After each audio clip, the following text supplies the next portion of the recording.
Salam əziz izləyicilər.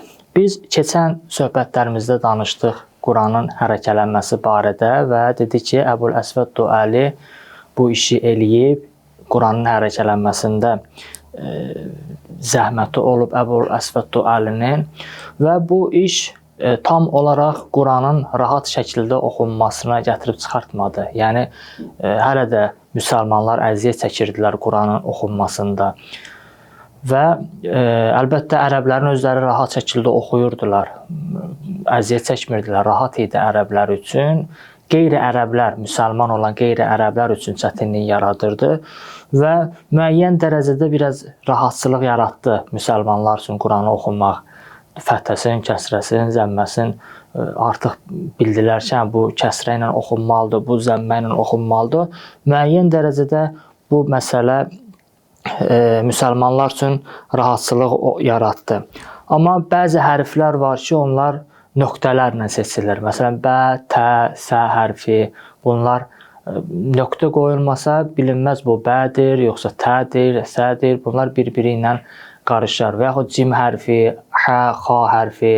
Bunlar yazılışı da eyni, əvvəldə gələni, ortada gələni. Bunların bir-birlərindən fərqləndirən bunlar nöqtə ilə seçilir və müsəlmanlar da baxırdılar, oxuyurdular, əziyyət çəkirdilər. Bəzən bəni tə kimi oxuyurdular, bəzən təni bə kimi oxuyurdular. Belə bir səhvlərə yol verirdilər Qurani Kərimi oxuyanda. Və o vaxtı Əbdülməlikin xilafəti dövründə İraqın əmiri olan Yusif katiblərə əmr eləyir ki, bu məsələni aradan qaldırsınlar və nöqtələnmə işi aparsınlar Qurani Kərimdə.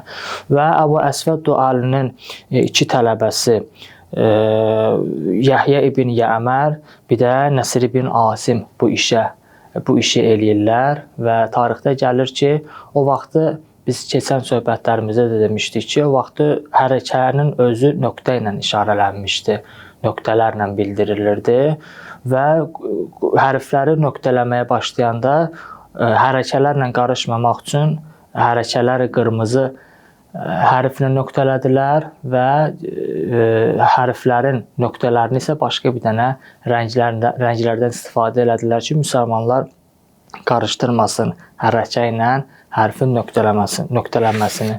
Və bu nöqtələnmə işi sona çatdıqda müsəlmanlar demək olar ki, artıq Quranı rahat şəkildə qiraət eləyə bilirdilər. Yəni, heç bir çətinlik çəkmirdilər artıq. Quranın hərəkələnmə məsələsi həll olunmuşdu və Quranın nöqtələnmə məsələsi həll olunmuşdu. Düzdür, bu işləri eləyəndə bəziləri etiraz elədilər, bəziləri narazılıq bildirdilər. Bəziləri də razılıq bildirdilər ki, lazımdır, Quran daha rahat şəkildə müsəlmanlar tərəfindən qiraət olunacaq, oxunacaq. Amma bunların hamısının ümumi bir dənə məqsədi var idi. Quran təhrif olunmasın, Quran qorunsun təhrifdən. Hamısının məqsədi, hədəfi bu idi.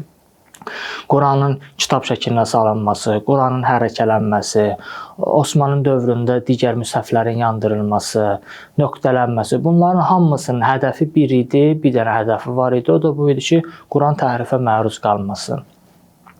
Bu qədər, inşallah gələn söhbətlərdə görüşənədək sağ olun, Allah amanında.